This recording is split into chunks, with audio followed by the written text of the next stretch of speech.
Alright, picture this. It's October 1957. The Cold War is roaring, and America is feeling pretty good about itself. They think they are the undisputed kings of technology. And then, out of nowhere, the Soviet Union drops a cosmic bombshell. They launch Sputnik 1 into space. It wasn't some massive, high-tech spaceship. It was literally a polished metal ball the size of a beach ball, with 4 radio antennas slapped on it. It didn't do anything fancy either. It just beeped. It literally orbited the Earth, going.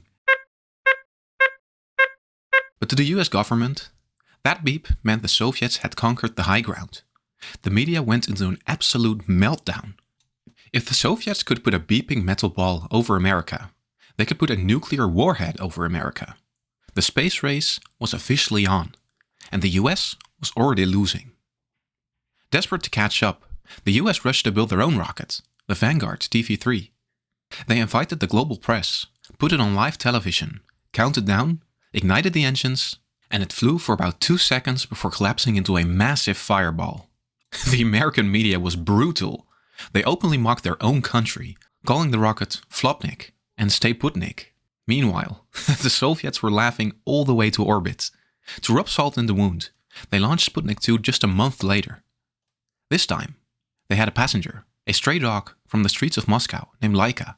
Now, the Soviet propaganda machine made it sound like a glorious scientific achievement. But behind the scenes, it was pure chaos. They built the capsule so fast they couldn't actually design a way to bring her back safely. Laika became the first living creature in orbit. But it was a one-way ticket. By 1961, the Soviets had also put the first human, Yuri Gagarin, into space. America was tired of being the runner-up. So, JFK stands up, drops the ultimate historical flex. He promises that America will land a man on the moon before the decade is out. Mind you, when he said this, NASA didn't even know if the moon's surface was solid, or if a spacecraft would just sink into millions of tons of cosmic dust. But they threw billions of dollars at the problem. They built the Saturn V rocket, a literal skyscraper packed with millions of liters of explosive rocket fuel. Against all odds, in July 1969, Neil Armstrong and Buzz Aldrin actually did it. They touched down on the moon, planted the flag, and won the ultimate game of geopolitical bragging rights. But winning the race didn't stop the drama.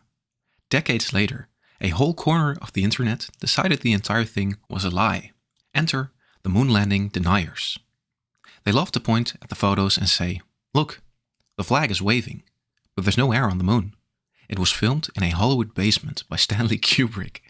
Except, if you actually look at the blueprints of the flagpole, NASA purposely installed a horizontal metal rod across the top to hold the flag out, so it wouldn't just sag invisibly in a vacuum.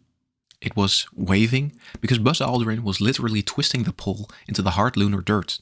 Plus, keeping a secret that big would require over 400,000 NASA scientists, engineers, and technicians to never open their mouths for 50 years. Not to mention, the Soviet Union was tracking the spacecraft the entire time. If the US had faked it, Moscow would have broadcast it to the world in 5 seconds. The space race started with a tiny, frantic, beeping metal ball and ended with humanity quite literally stepping off the planet. It was dangerous, ridiculously expensive, and driven by pure political spite. But hey, it gave us the modern computer chip, scratch-resistant lenses, and a hell of a story.